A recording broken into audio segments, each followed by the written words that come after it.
Class বা ক্লাসের বাইরে কীভাবে করেছি বা করতে চাই সেটা পরে আমি ডিসকাস করব। তবে আমি চিটাগাং থেকে যে শ্রদ্ধা, ভালোবাসা, সম্মান আমি পেয়েছি চিটাগাংয়ের প্রত্যেকটি স্কুল, কলেজে, এবং আমার মনে পড়ে যে আমার নিজস্ব কোনো একটি ধারণা ছিল না। ভেরি ফ্র্যাঙ্কলি যে আসলে আমাদের অনেকে ভালোবাসি, আমি নিজেরই আমার অভিজ্ঞতা রুচি না চলে হয়তো লোকজন যারা সামনে আসে তারা সবাই বলে যে আপনাদের ভক্ত। বাট আমি যখন বাইরে গিয়েছিলাম তখন আমি ফিল করেছি, আমি যখন হস্টেলে গিয়েছিলাম আমার এক ছাত্র আছে সাথে রহমান, তখন আমি ফিল করেছি যে yes lot of people around me যারা আমাকে অনেক ভালোবাসে। এটা করার পিছনে কারণ হচ্ছে আমি যখন চিটাগাং গিয়েছিলাম কয়েকটি স্কুল, কলেজে, আমার এখন মনে পড়ে একটি স্কুলে গিয়েছিলাম, প্রায় 4-5 হাজার ছেলে ছিল। সেই স্কুলের যে হেড স্যার, সে তখন বলছে একটা জায়গায় যে তোমরা ওনাকে দেখে এত চিৎকার করো, তোমরা কিসের ভক্ত? আমি কি ভক্ত ছিলাম যদি তুমি জানো, তোমার এসে মরে যাবা। কিরম ভক্ত ছিলাম শোনো। বলে সে আমার প্রথম ছবি, এটা আমার নতুন করে বলার কিছু নেই, দ্যাটস ওয়াই বলেছিলাম, বাট স্কুলে আমি বলেছি স্কুলে একদম সিস্টেম করা উচিত, এটা আমার নতুন করে বলার কিছু নেই, দ্যাটস ওয়াই বলেছিলাম, বাট স্কুলে আমি বলেছি স্কুলে একদম সিস্টেম করা উচিত।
যুগে যুগে আমি তোমারি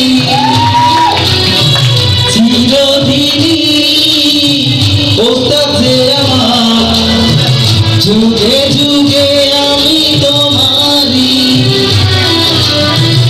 আমি আছি সেই যে তোমার, তুমি আছো সেই আমারি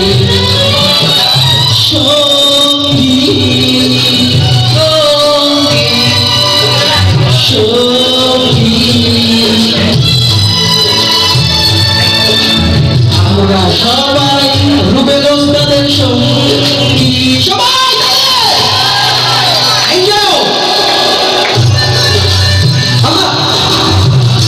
বলে না তোমার